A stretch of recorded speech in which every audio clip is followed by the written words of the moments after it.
छा तव्हां संदनि जे सूर में मुब्तला आहियो? जेकॾहिं हा त अव्हां अकेला नाहियो। हक़ीक़त में उमिरि जे चोथें ऐं पंजें ॾहाके में घणा माण्हू हिन तकलीफ़ खे मुंहुं ॾींदा आहिनि। उमिरि वधण सां गॾोगॾु हॾा बि कमज़ोर थियण लॻंदा आहिनि, जंहिं सबबु संदनि जो सूर माण्हुनि खे पंहिंजो शिकार बणाए छॾींदो आहे। अॼुकल्ह त गैर मयारी खाध खुराक ऐं तर्ज़ ज़िंदगी बि इन जो वॾो सबबु बणिजी रहिया आहिनि। आम तौर ते इहो मर्ज़ रत में यूरिक एसिड ॼमण जे नतीजे में थींदो आहे। इहो यूरिक एसिड आम तौर ते रत में टुटी बुक्कियुनि जे रस्ते पेशाब ज़रिए निकिरी वेंदो आहे, पर जॾहिं जिस्म में इन जो मिक़दार वधीक बणिजण लॻे त बुक्कियूं उन खां छोटकारो मानण में नाकाम थी वेंदियूं आहिनि, जंहिं जे नतीजे में इहो संदनि में क्रिस्टल जी शिकिल में ॼमण लॻंदो आहे, जंहिं सबबु संदनि में सूर थिए थो। संदनि जे मर्ज़नि जा मुख़्तलिफ़ क़िस्म आहिनि ऐं लॻभॻि सभिनी में वर्म जो किरदार अहम हूंदो आहे। पर छा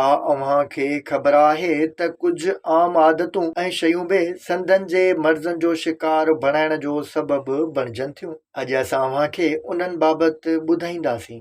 नंबर 1 आहे घणो जिस्मानी कमकार करणु। ॾंद असांजे हॾनि सां सलारियल हूंदा आहिनि ऐं ॻरे ॿार जे हवाले सां हसास हुजनि था। जिस्मानी वज़न में हर 400 ग्राम जी वाधि सां गोॾनि ते लॻभॻि 2 किलोग्राम दबाव वधी वेंदो आहे। ईअं ई चेले कुल्हनि ऐं पेरनि सां बि थींदो आहे ऐं होरियां होरियां उन्हनि खे नुक़सान रसंदो आहे, जंहिं सबबु तकलीफ़ थिए थी। अहिड़ीअ ई रीति घणो वज़न खणणु ऐं घणो कमकार करण जे करे बि संदनि में सूर पवंदो आहे। हाणोके दौर में माण्हू फोन ते घणा टेक्स्ट मैसेज मोकिलण जा आदी आहिनि, जंहिं दौरान आङिरियुनि जी पोज़ीशन कुदरती नाहे हूंदी। अहिड़ीअ ई रीति फोन खे झुकी ॾिसण सां कंध ऐं कुल्हनि ते दबाव वधंदो आहे। माहिरनि जो चवणु आहे त मोबाइल फोन ते घणे वक़्त ताईं मैसेज टाइप करण सां जोड़नि में सूर पवंदो आहे। नंबर 3 डिघी खुड़ीअ वारा जूता पाइणु। औरतुनि खे हाई हील वारा सैंडल घणा पसंदि हूंदा आहिनि, पर उन्हनि सां पेरनि ते दबाव वधी वेंदो आहे, जॾहिं त रांदुनि जे पुठनि खे बि